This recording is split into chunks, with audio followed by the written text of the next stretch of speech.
તમારા પીએફ એકાઉન્ટમાં 2 લાખ રૂપિયા હશે તો 16,500 રૂપિયા વ્યાજ મળશે। ખાનગી નોકરિયાતો માટે આવ્યા છે ખુશીના સમાચાર।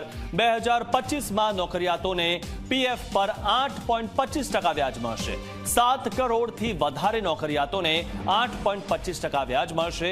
મોદી સરકાર પીએફ પર 8.25% વ્યાજ જાળવી રાખશે। પીએફ ખાતામાં 1 લાખ રૂપિયા હશે તો 8,250 રૂપિયા વ્યાજ મળશે। ત્યારે આજે 8.25% વ્યાજ છે તે જાળવી રાખવામાં આવ્યું છે। 2025માં પણ નોકરિયાતોને પીએફ પર 8.25% વ્યાજ મળશે।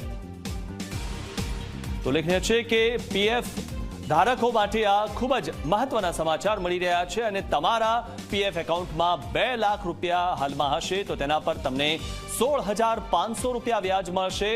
અને મહત્વની વાત એ છે કે 8.25% વ્યાજ જે છે તેને જાળવી રાખવામાં આવ્યું છે। 2025માં નોકરિયાતોને પીએફ પર 8.25% વ્યાજ મળવાનું છે।